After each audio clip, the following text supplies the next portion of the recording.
Good day, and thank you for standing by.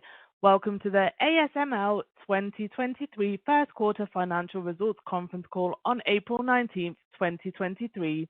At this time, all participants are in a listen-only mode. After the speaker's introduction, there'll be a question and answer session. To ask a question during the session, you will need to press star one and one on your telephone. You will then hear an automated message advising your hand is raised. To withdraw your question, please press star one and one again. Please be advised that today's conference is being recorded. I would now like to hand the conference call over to Mr. Skip Miller. Please go ahead. Thank you, operator. Welcome, everyone. This is Skip Miller, Vice President of Investor Relations at ASML. Joining me today on the call are ASML CEO, Peter Wennink, and our CFO, Roger Dassen. The subject of today's call is ASML's 2023 first quarter results. The length of this call will be 60 minutes, and questions will be taken in the order that they are received. This call is also being broadcast live over the internet at asml.com. A transcript of management's opening remarks and a replay of the call will be available on our website shortly following the conclusion of this call. Before we begin, I'd like to caution listeners that comments made by management during this conference call will include forward-looking statements within the meaning of the federal securities laws. These forward-looking statements involve material risks and uncertainties. For a discussion of risk factors, I encourage you to review the safe harbor statement contained in today's press release and presentation found on our website at asml.com and in ASML's annual report on Form 20-F and other documents as filed with the Securities and Exchange Commission. With that, I'd like to turn the call over to Peter Wennink for a brief introduction. Thank you, Skip. Welcome, everyone, and thank you for joining us for our first quarter 2023 results conference call. And before we begin the Q&A session, Roger and I would like to provide an overview and some commentary on the first quarter 2023, as well as provide our view of the coming quarters. And Roger will start with a review of our first quarter 2023 financial performance with some added comments on our short-term outlook, and I will complete the introduction with some additional comments on the current business environment and on our future business outlook. Roger, if you want. Thank you, Peter, and welcome everyone. I will first review the first quarter financial accomplishments and then provide guidance on the second quarter of 2023. Let me start with our first quarter accomplishments. Net sales came in at 6.7 billion euros, which was above our guidance due to higher than expected EUV and DUV revenue from faster installation and earlier acceptance of systems in the quarter. We shipped 9 EUV systems and recognized 2.9 billion euros revenue from 17 systems this quarter. Net system sales were at 5.3 billion euros, which was again driven by logic at 70%, with the remaining 30% coming from memory. Installed base management sales for the quarter came in at 1.4 billion euros, which was lower than guided due to less upgrade revenue. Gross margin for the quarter came in at 50.6%, which is above our guidance, primarily driven by additional EUV and DUV immersion revenue in the quarter, which more than outweighed the impact of lower than expected upgrade business. On operating expenses, R&D expenses came in at 948 million euros, which was below our guidance, primarily due to exchange rate effects and some one-offs.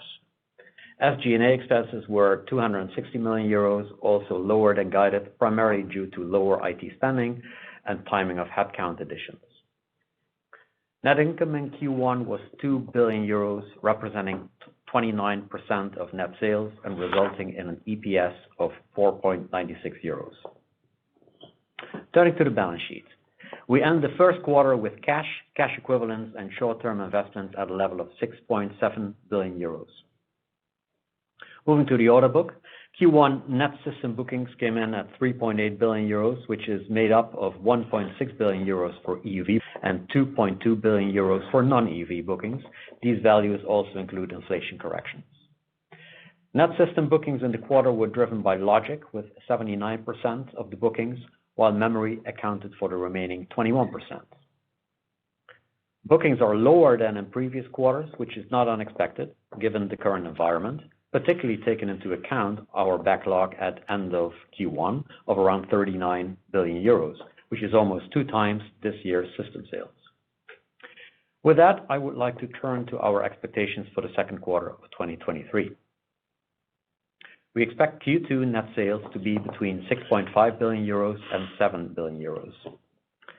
We expect our Q2 installed base management sales to be around 1.3 billion euros. Gross margin for Q2 is expected to be 50% and 51%.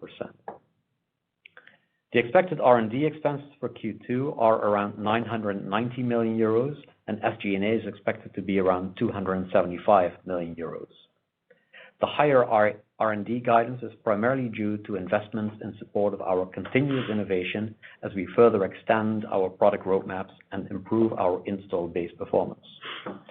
Higher SG&A is mainly due to additional headcount and associated infrastructure support. Our estimated 2023 annualized effective tax rate is expected to be between 15% and 16%. In Q1, ASML paid a quarterly interim dividend of 1.37 euro per ordinary share. Recognizing the 3 interim dividends of 1.37 euro per ordinary share, each paid in 2022 and 2023, this leads to a final dividend proposal to the general meeting of 1.69 euro per ordinary share. This will result in a total dividend for the year 2022 of 5.80 euros per ordinary share, which is a 5.5% increase compared to 2021. In Q1 2023, we purchased around 0.7 million shares for a total amount of around 400 million euros. In the current uncertain market environment, it is prudent that we continue to manage higher levels of cash, as the entire value chain will likely create some pressure on our free cash flow. With that, I would like to turn the call back over to Peter. Thank you, Roger. As Roger has highlighted, we had a good first quarter above our guidance in a very dynamic environment. And there continues to be a lot of uncertainty in the market due to a number of global macro concerns around inflation, rising interest rates, recession, and the geopolitical environment, including export controls. Customers continue to see demand weakness in consumer-driven end markets, causing the industry to actively reduce inventory and lower the utilization of their production base, while demand in other end markets, such as automotive and industrial, remains relatively strong. Specifically, memory customers are more aggressively lowering CapEx and are limiting wafer output to reduce inventory to more healthy levels. Logic customers are also moderating wafer output for some market segments, while demand continues to be strong in other markets, especially in markets requiring more mature nodes.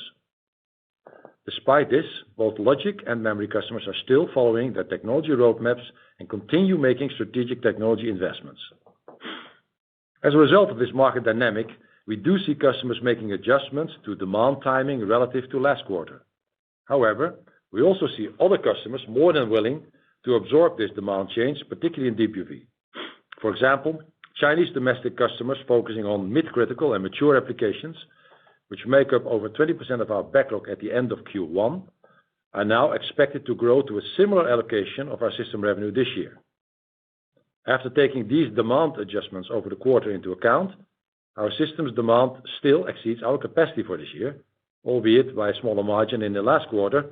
And as a reference, during 2022, the demand for Deep UV was 50% higher than our build capacity, while this gradually reduced from 30% at the end of Q4 2022 to 20% at the end of Q1 2023.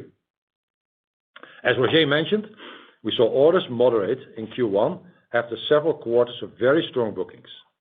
A moderation in the rate at which customers are adding orders is to be expected in the current environment, especially considering the long period in which our backlog can cover shipments, which extends well beyond our normal order lead times.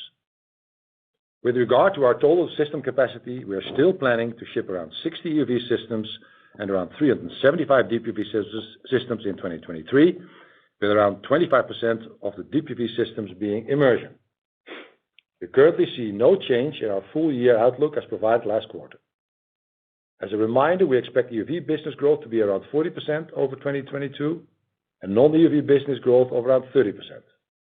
For the installed base business, we still expect year-over-year revenue growth of around 5%. And in summary, based on our view today, we continue to expect a year of strong growth with a net sales increase of over 25% and a slight improvement in gross margin. To summarize, Our short to medium-term business outlook is still very strong, supported by a backlog that represents almost 2 years of tool shipments, continuously pushing our output capacity to the maximum and further underpinning our plan to expand our capacity.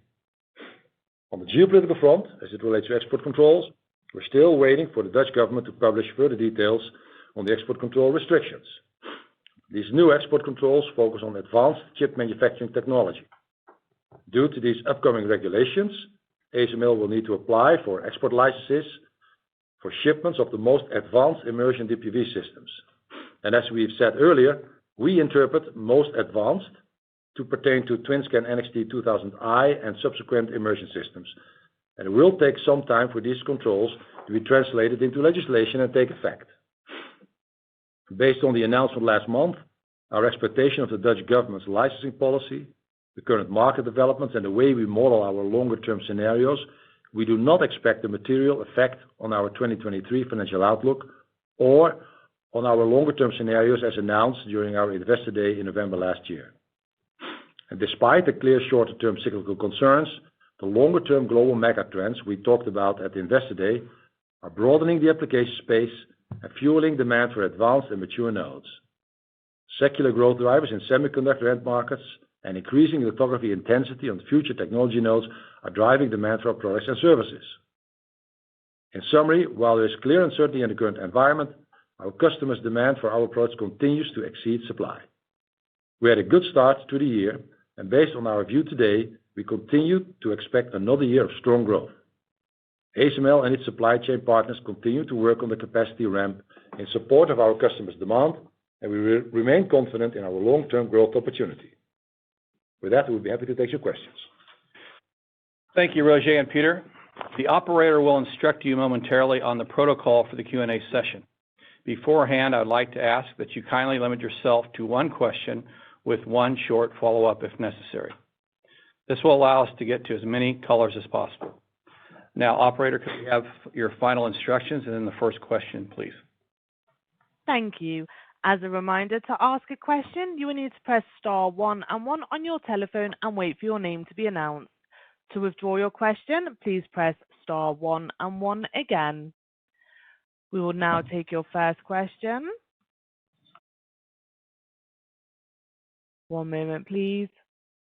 And your first question comes from the line of Krish Sankar from TD Cowen. Please go ahead. Your line is open.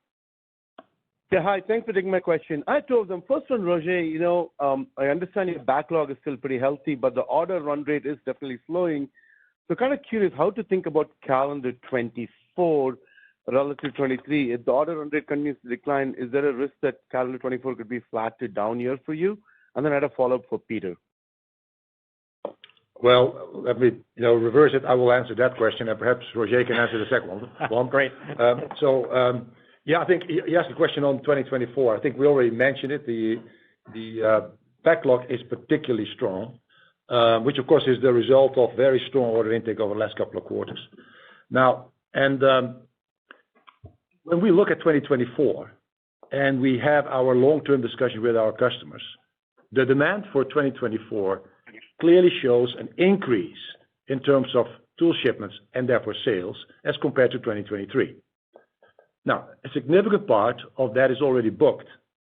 And you could argue that the back half of the second half of next year still needs to be booked. And I'm pretty confident that that will come in the course of this year. Now, and although there are many uncertainties that we're currently seeing, at the rate of inflation, interest rates, the geopolitical situation, we believe we are not looking at a massive recession. While our customers, of course, are dealing with the current circumstances by very diligently reducing inventory, adjusting their utilization rates, and still very much planning for the demand for next year because they're building fabs. And those fabs are real and have to take tools. Now, not everything is booked yet for the 2024 demand. But in our discussions, as I said before, we very clearly see an increase of the number of tools that are needed because of the technology transitions. And I also believe the confidence that our customers have in them very diligently working off inventory against a macroeconomic situation that doesn't look like a massive recession. That gives us the confidence with the fact that these new fabs are opening that, yes, 2024 will be an up year as compared to 2023. And yes, we have not booked all those orders. And yes, I strongly believe that those orders will come in the course of this year. But if you ask me an exact date, like June 12th, 2023, I cannot give you this, but it will happen. So this is the way that we look at the world. Got it. Very helpful, Peter, and I definitely want to ask for a specific date. And then as a follow-up for either you or Roger, there has been, clearly the cost of EUV is pretty high, and there have been some concerns that EUV intensity could slow down as you go beyond 3 nanometer. Already some customers in a low-cost 3 nanometer version. So I'm kind of curious how to think about EUV intensity as you go from 3 to 2 nanometer and beyond. Do you feel comfortable EUV layers are going to increase, or do you think it kind of stagnates or saturates? Thank you. Well, okay, I answered that, also. I think it's also shown in our, I think I can best refer to, because you're talking about long-term, roadmap questions. I think we tried to answer that during our Capital Markets Day. I think it was very clear in our Capital Markets Day, we gave you an overview of the litho intensity going up. And yes, that is also driven by EUV. It is driven by EUV for two reasons. One, I think we will see throughout the rest of this decade a significant increase in EUV productivity, but also in the shrink by the introduction of high NA. So it's always going to be a combination. And what we are seeing today when we look at the chip designs, we see more EUV layers, not less. So that means that we see a EUV intensity going up, and it's just simply based on the very intense and deep discussions that we have with our customers' R&D people. And that's also the basis for our capital markets presentation that we gave you last year. And that still stands. What we said at that time is still relevant today. Got it. Very clear, Peter. Thank you very much. Thank you. We will now go to our next question. And your next question comes from the line of Francois Bouvignies from UBS. Please go ahead. Your line is open. Hi. Thank you very much. So I have two quick ones. So the first one is on EUV demand, specifically, Peter. I mean, you mentioned in the video, actually, Roger, some push-outs, but you reiterated the guidance for the full year. So obviously, your strong backlog is supporting your 2023 revenues, and you said it's way more than one full year revenues, your backlog. But as net orders are weakening, I mean, how should we interpret the trend in EUV demand for 2024 as the backlog is normalizing? I mean, do you still expect EUV shipments to be up in 2024, especially given the visibility of 2 years you have for EUV specifically? Just trying to reconcile your push-out comments and EUV demand for 2024, given the long visibility. Yes. When we talk about a demand push-out, you need to understand, and I think we said it before many times during our quarterly calls, that the demand was far bigger than our build capacity. So we can talk about a demand push-out without affecting our build capacity, because the build capacity is lower than the demand. So this is what is actually happening. And some of that demand that people wanted in 2023, they moved back to 2024. So when we look at the year 2024 and we look at the demand picture, and I just refer to the answer I gave on the first question, the demand picture looks at an increase of our shipments next year, which is true for the company. It's also true for EUV. So, and I gave you the reasons in the answer to the first question. So, which is true for EUV is even more true for deep UV. Yeah, we had a significant over demand in 2022, but now also in 2023, which is to a lesser extent that actually shrunk, but it's the same situation. You can have demand changes which do not lead to output changes because the output capacity is so much lower. I think that is what you need to keep in your mind. And I can only refer back to what I said in the answer to the first question. we do pencil in the customer demand based on their expansion plans and based on what they believe their production capacity needs next year, which is a function of how they think about the duration of this current downturn. Now, of course, if our customers start thinking about a duration that is extending in years, that would be completely different. But they don't. They all think about you basically work on diligently our inventory levels. We reduce the utilization to get a balance in supply and demand in the chip sector. That's what they're doing, and that just points to a shorter term situation than a longer term situation, which means that they keep the 2024 demand on us as is. Now, part of it still needs to be booked, like I said, and it's particularly what I would call the back half of the second half of next year. Yeah, those orders we need to book, but I'm pretty sure that we will book them. And both on DUV and EUV, we're both planning higher unit numbers. Great. Thank you, Peter. And my follow-up is on China. I mean, you mentioned it's 20% of your backlog, so it would imply 45% of the DUV backlog is from China, if my math is correct, which would imply a significant share from China in DUV. How should we think about the sustainability and particularly the risk of pulling due to the dual dynamics, if you see what I mean, beyond 2023? Yeah, I think it's not a surprise, and we've said it before, that the Chinese market is a market for mid-critical and mature semiconductors, so mid-critical and mature lithography systems. That's exactly what we are talking about. And you say, who needs all those semiconductors? Because there's a significant, and I think your math is about right. Huh?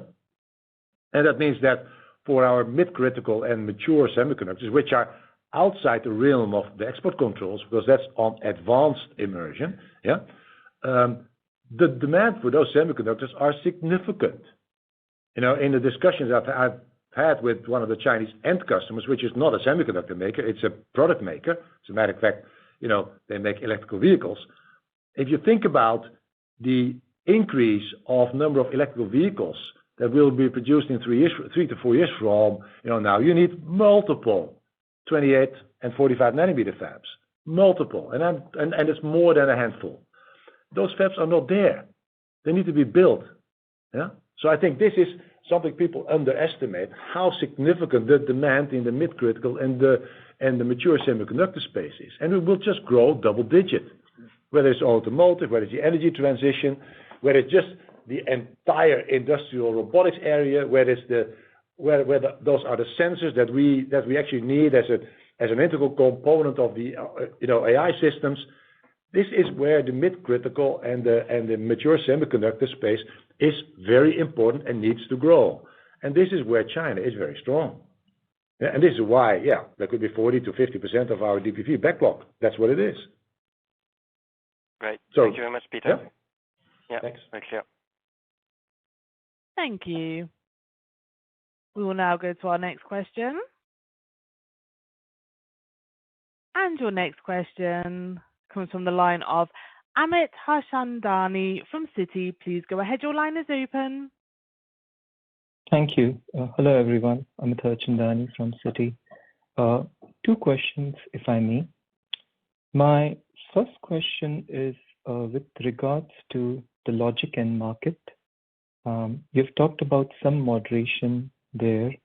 Could you give us a sense for if anything there has changed in terms of discussions with customers? You talk about them sticking to their tech roadmaps, but do you see that as being uniform across customers? Do you see any variations? So just a sense of if you've seen anything change with respect to the logic end market. And my second question is with regards to capital allocation. I believe in the annual report, towards the end of the annual report, you have talked about your capex for this year being potentially 2.4 billion, which would imply a capital intensity or a level that's higher than in the past, certainly highest in the last 10, 15 years that I can remember. Could you give us a sense for whether that's a one-off, and how should we think about capital intensity and broader capital allocation out this year and beyond? Thank you. Roger will take the second question. On the first question, what do we see in change in the logic markets? What do we see in terms of change in roadmaps? And I would say the least change we see in the advanced roadmaps. I mean, it's very clear that whether it's the 3 or the 2 or the sub-2 nanometer maps, those are very clearly defined. There's only very few players. There's only 2 or 3 players that are actually 3 players that are actually looking into this. And I don't think those roadmaps are changing. I think they're pretty much the push that we get from the customers in that space is to keep our promises in terms of the shipment of the next generation litho tool to meet their roadmap introduction requirements. I don't think that's a major change there. But I do see a change, and it refers back to the previous question. I do see a change in the roadmaps for the mid-critical and the mature systems. This is where I see customers that are in that space moving from mature to mid-critical, from low mid-critical to high mid-critical. There you clearly see a acceleration of roadmaps. So it's more in the mature space, the mature and the mid-critical space than it is in the advanced space. And that is also driven by the things I just said. The whole EV transition is going to require a significant step up in, let's say, 20, 28, and 45 nanometer capability. And this is where there's a big opportunity. So you also see roadmaps addressing that opportunity. And that's what I would see in the logic space is the biggest change. Amit, with regard to your second question, indeed the 2.4 billion number that you referred to for the full year, that's very much in line with the about 0.6 that you would see for this quarter. So that's very much in line. What is in there? Well, obviously, what is in there first and foremost is 2 things. It's the preparation for High NA, and it's the ongoing activities to increase our capacity to the 90 and the 600. On High NA, part of what is in there is prototypes that we're building. So we're building prototypes for High NA. At a certain point in time, those prototypes will obviously also find their way, or parts of those prototypes will find their way into the market. So at a certain point in time, there will be a bit of reversal in there. So that's part of the fairly high number that you see in there. But other than that, there's a lot of construction work going on, around the globe in order to accommodate the capacity expansion that we've talked about. If you ask about, what do you think in terms of the longer term, I think it is prudent to expect that for the years through 2025, I think it's prudent to expect something between, I would say, 1.5, 2 billion in that neighborhood. I think it is prudent to assume that we're going to see these levels of capex, because those will be the years where we continue to build the capacity that we have talked about before. Thank you, gentlemen. Thank you. We will now go to our next question. And the next question comes from the line of Alexander Peterc from Societe Generale. Please go ahead. Your line is open. Yes, good afternoon, and thanks for taking my question. My first question will be more short term, just on the systems mix into the second quarter versus the first quarter. So you had quite a high level of EUV in the first quarter in terms of recognition, that is specifically. Do you expect a similar mix to prevail in the second quarter and then maybe reverse to more deep UV in the second half, or how should we think about it? So I have a quick follow-up as well. Thank you. I think you're right. I think EUV was slightly overrepresented in the first quarter. So we've always talked about around 60 shipments for the year. So 17 is relatively higher than what you expect. So I think it is realistic to assume that in the 3 quarters to come, that number will be slightly lower than the 17 that we have in revenue for Q1. Thanks. And then the follow-up would be just on your higher gross cash requirements in the current environment, or is there perhaps also higher working capital requirements? Could you maybe quantify what is the level of gross cash you will be comfortable in the current environment for the time being, that I assume is higher than the 2.5 billion you previously mentioned? Or in other words, if you could put a number on the high working capital is required, given the optimization of cash flows across the chain. Thanks. Yeah, I mentioned two dynamics. One dynamic I mentioned is that everyone in the entire value chain is managing their cash flow levels, and obviously that means that also our free cash flow might be a little bit under pressure. So that's one dynamic. And then indeed the second dynamic that we talked about is that we believe it is appropriate in the current environment to sustain or to maintain higher levels of cash. What do I think is realistic? I think if you look at the cash level at the end of this quarter, if you look at the cash level that we had at the end of the previous quarter, I would say that's those cash levels are definitely sufficient to weather any uncertainties that might be there. So I think those cash levels are more than sufficient to have the flexibility that we're looking for. More than sufficient. Thank you. Thank you. We will now go to the next question. And your next question comes from the line of Alexander Duval from Goldman Sachs. Please go ahead. Your line is open. Yes, hi everyone. Thanks so much for the question. I think you talked about mid-single-digit growth in services revenue this year, and that's obviously understandable given hard comps last year. But I wondered if you could give your thoughts on the extent to which there could be upside given lower machine utilization that you referenced, and that typically in the past from memory has led to higher upgrade activity. And secondly, a question we received from investors is just on average selling prices.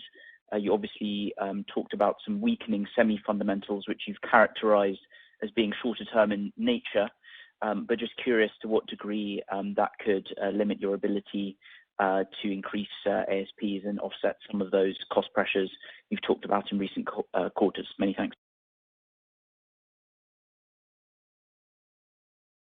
Yes, the upside on service, it's a good point.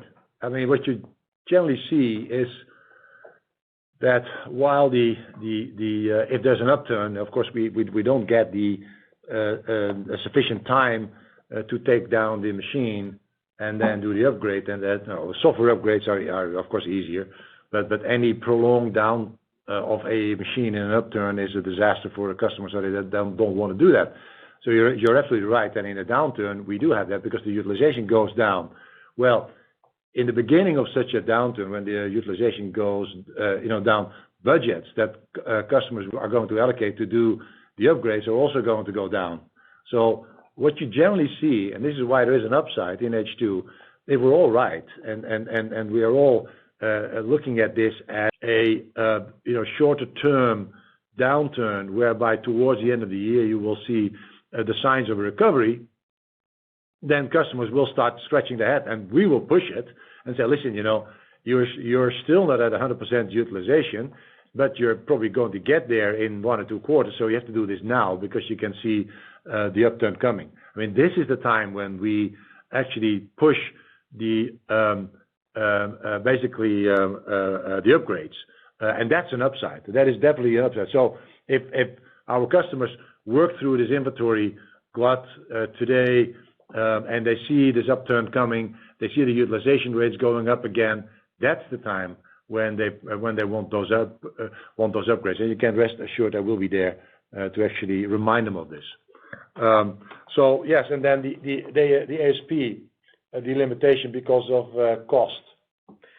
Yeah, maybe I'll take that. I think you referred to the inflation adjustment that we've been talking about on previous calls that we're talking to customers about, and I think there it's fair to say that we have made really good progress. So I think for a number of large customers, we have reached agreement on indeed them, compensating us for inflation.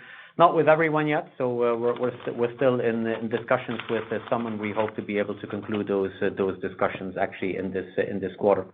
By the end of Q2, we should be in a position to give you, what the overall picture is. But I'm very helpful that, that the larger customers that we have are willing to share in the burden of inflation, which I think from a fairness perspective is the right thing to do. And again, we're making good progress there and give you an update by the end of Q2. Very helpful. Thank you very much. Thank you. We will now go to the next question. And the next question, one moment, please. And the next question comes from the line of CJ Muse from Evercore. Please go ahead. Your line is open. Yeah, good afternoon. Good morning. Thank you for taking the question. I guess first question, you talked about seeing customers pushing and others pulling in. Can you comment specifically on what you're seeing just for EUV? And as part of that, given, some commentary around reuse, does that cause any worry that we might be putting on overcapacity on the EUV side of things, at least over the near term? CJ, could you? I will answer the question on the pulling. But what do you mean with the reuse? And could you specify a bit more? The second question. I want to make sure I understand your question correctly. Could you repeat it again? The second part. Yeah, of course. So I think that there is commentary out there that TSMC is looking to reuse 5 nanometer down to 3 nanometer, and as part of that could reuse a portion of the EUV tools used for 5. And so just curious how you're thinking about, and I know you don't want to talk about specific customers, but how you're thinking about, more broadly speaking, the potential for reuse and what impact that might have on EUV demand. Yeah, I think that in general has always been the case. I mean, customers will use the tools for the node where they need to use them. So it all is a matter of how big is the node.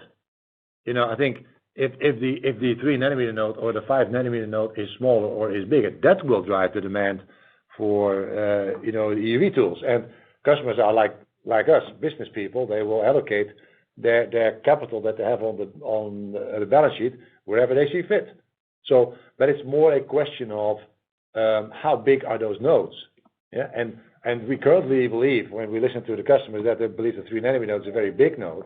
Well, what they don't sell under 5, they might sell under 3. Then they will use those machines in the 3 node. But then it's the node size that really drives the need for the EUV tools. And this is what is reflected currently in the customer demand that we're currently seeing. This actually is part of the answer to the questions I received on question number 1 and 2 this afternoon. So we still see the demand, the overall demand, EUV and DUV to be up next year, and that is a reflection of what our customers believe their installed capacity needs to be, and that's based on how big they think the node's going to be, and that's driven by what they see from their customers as the end demand. And I think, and when it comes back to your first question on pushing and pulling, that's particularly true for DUV, not so much for EUV. I think we've seen in DUV, we've seen, especially in the memory space, we have seen, you can imagine, 3D NAND, they don't use EUV, but the market situation isn't optimal. So you see there pushbacks, but those tools are happily been taken up by the IDMs and by our customers in China, for instance. So it's particularly the pushing and pulling is a DUV event. Very helpful.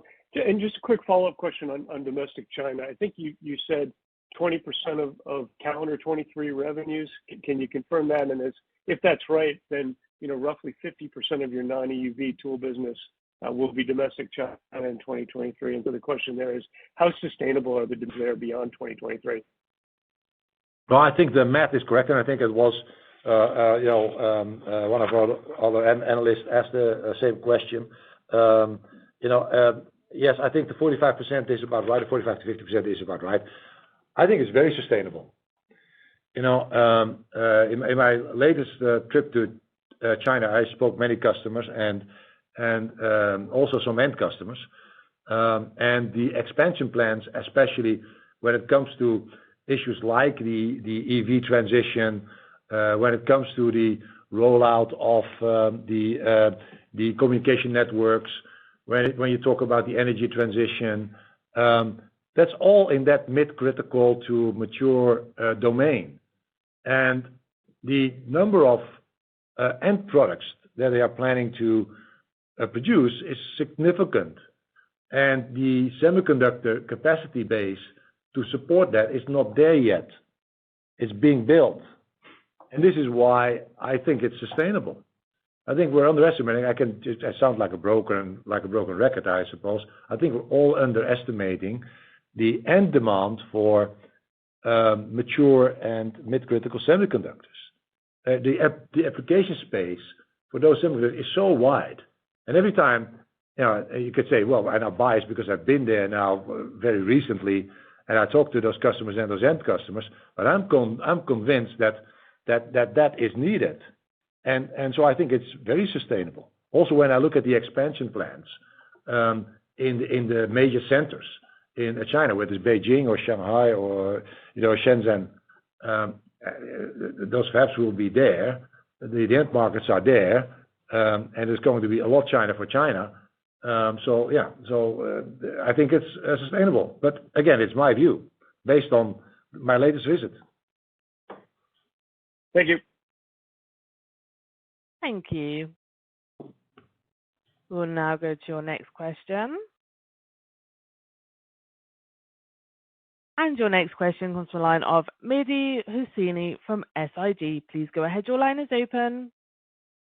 Yes, thanks for taking my question. The first one for you, Peter. How should I think about the EUV mix shipment in 23? And I'm more interested in the mix of 3800E versus 3600D. Yeah. Okay. Well, you can think about this very clearly that it's going to be 3600s. That's what, and very few 3800s. Because the 3800 shipments are really pushed towards the end of the of the year, partly because the 3800 has new technology that is similar to the technology used in High NA. So it's the system integrations High NA and 3800. They run side by side. So that pushes it towards the end of the year. And when it comes to some of the supply issues that we've seen over the last quarters, also particularly pertain to this technology, to the 3800 and the High NA technology. So that has pushed it all back towards the end of the year. So I would, in your models, I would focus on the 3600D. Okay. Does the initial 3800E shipment start at 200 wafer per hour throughput? Sorry, that 30? Does the initial 3800E come with 200 wafer per hour throughput? 195. Yeah, 195, Mehdi. Okay, thank you for that. And then my second question, Peter, you mentioned in your prepared remark that with China, the risk is seeking license for NXT 2000, which I don't think is available. In the prior earnings conference calls, you have talked about the 5% downside risk to backlog due to increased restrictions. So how can I reconcile the 5% downside risk to NXT 2000 that I don't think is available yet? Yeah, I think, well, it's the NXT 2000. We don't make NXT 2000s anymore. We make 2050s and 2100s, but that's just a number. It's basically the NXT 2XXX. Yeah? I think the 5% that we said in previous call had to do with the indirect effect of because it had to do with the October 7 rule, where basically we were able to ship lithography tools to China. Yeah, you have to distinguish between the October 7 US rules and these new trilateral rules, which are the Dutch export control rules. The advanced immersion, which we interpret as NXT 2XXX, are the Dutch rules. Now, the October 7 rules, we could ship every DUV immersion tool to China, only if there would have been a restriction on deposition and etch, for instance, then we could be the indirect victim of this. And this was the 5%. Now, currently where we are today, I think almost all of the Chinese customers that I know have actually changed their roadmaps back from anything that potentially falls under this October 7 US rules, because they don't want to be blocked. So they basically are reverting back to 20 nanometer and above. yeah, which I just mentioned is a very significant, market. The Chinese domestic market for that product is huge, yeah. So they're just reverting back. That means that they don't order 2050s or 2100s; they will order 1980s, yeah, and that's what they're doing. So I think the 5% actually goes down to, well, it's not relevant anymore. Yeah, it's now it's basically governed by the potential Dutch rules, which mean that it's 1980 and up, which by the way is not under export control as we see it today, and that means that market is still open and there's significant demand. Got it. Thanks for clarification and details. Thank you. We will now go to our next question. And your next question comes from the line of Sarah Russo from Bernstein. Please go ahead. Your line is open. Hi, thanks for taking my question. In the commentary and the video that you released this morning, and from what you had said during Q4, you mentioned that you're prioritizing shipments over system starts based on customer asks, and that's helping you that sort of help drive the strong system sales for this quarter. Can you talk a little bit more about the operational dynamics of that, and sort of what are the follow-on effects for next quarter and throughout 2023? And then I have a quick follow-up. Yeah, the operational consideration first and foremost was to make sure that cabins are empty, right? That you really can the systems that were waiting for final parts were being completed and were being sent to customers in Q4. So that was it.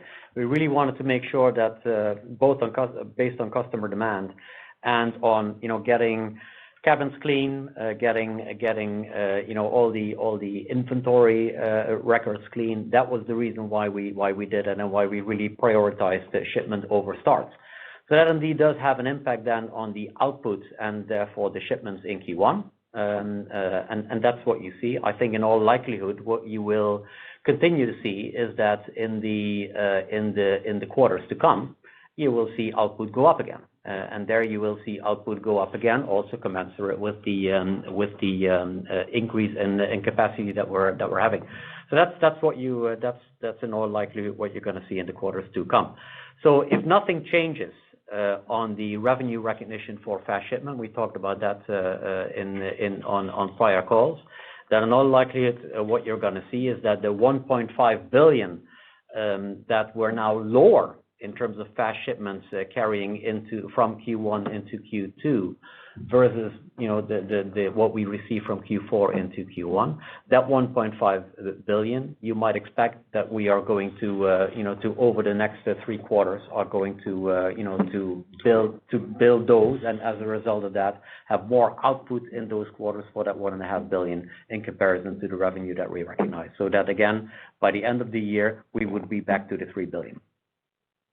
Okay, great. As I also mentioned before, at the end of Q2, we will give you an update of where we stand in our discussions with customers, because as we mentioned on previous calls, there is an opportunity that if customers accept the shorter testing cycle that comes with the fast shipment, if customers are fully accepting that shorter testing cycle upon shipment, then actually we could for those customers and for those tools, we could start recognizing upon shipment again.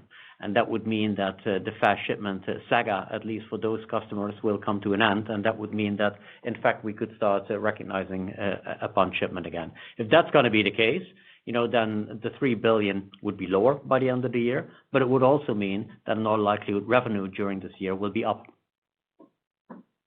That makes sense, yes. And as a follow-up, does that have any, the sort of all of that have any impact on average lead times, or is there anything that we should consider as far as anticipating changes to lead times as the as orders come down and the sort of some of the orders normalize and the backlog begins to normalize? Is there any change to those lead times? No, I think lead time is as it is. I think what you've seen is that the with an order book that has 2x the system sales in there, the order time actually becomes larger than your normal lead time. I mean, that's what you're going to see that's what you saw as a result. And Peter talked about the backlog and talked about lumpy order intake. So no, I wouldn't expect any big changes on that front. Great, thank you very much. Thank you. We will now go to our next question.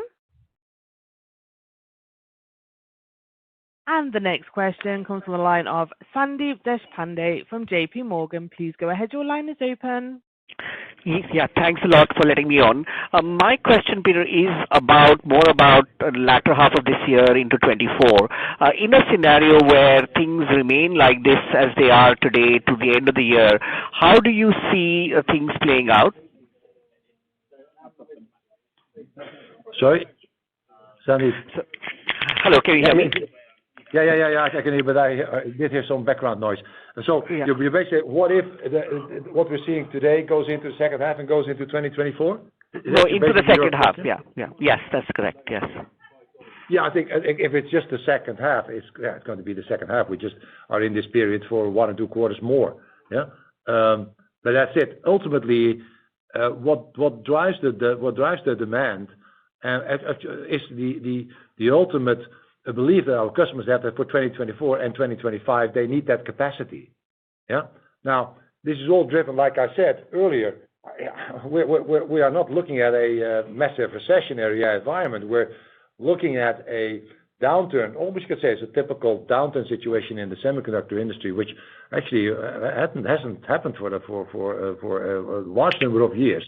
Yeah, where the supply just exceeds the demand, and we know the demand drivers, which are driven by the high inflation rates, the consumer confidence hit as a result of it, the geopolitical uncertainties. There's all kinds of reasons why the end demand is now lower than what people expected. So we're in this classical semiconductor down cycle, whereby customers are working this off quite diligently. I mean, they're all reducing their output, making sure that there is a supply-demand balance for semiconductors, and that will be the point where you will see that turning, and then it goes back up again. And now the big question is, with what speed, at what slope is this recovery?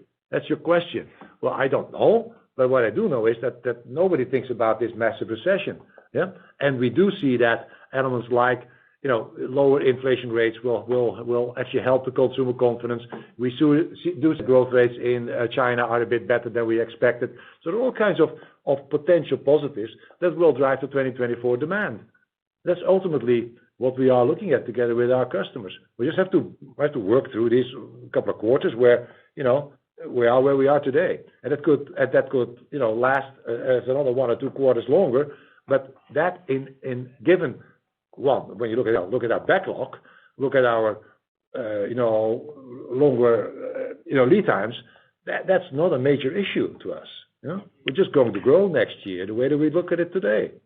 And I think nothing that I see today gives me high concerns that we will not grow. I mean, I have the confidence that we will grow.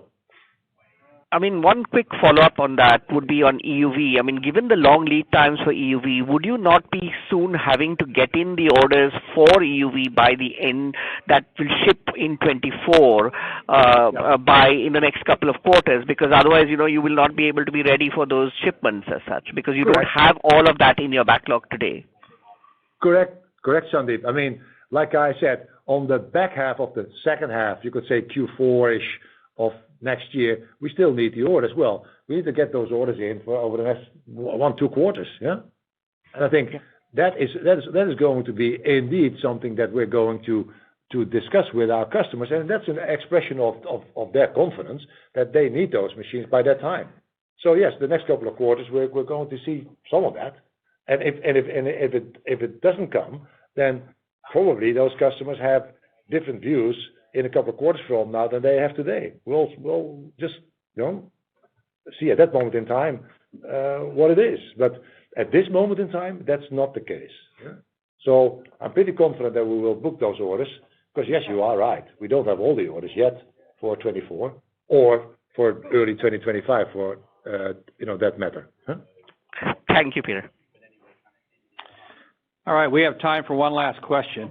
If you were unable to get through on this call and still have questions, please feel free to contact the ASML Investor Relations Department with your question. Now, operator, may we have the last caller, please? Thank you. We will now take the last question for today. One moment, please. And your last question comes from the line of Joe Quatrochi from Wells Fargo. Please go ahead. Your line is open. Yeah, thanks for taking the questions. I just wanted to go back to the comment that Peter made on China and talking about your Chinese customers moving back to older nodes in response to the export restrictions.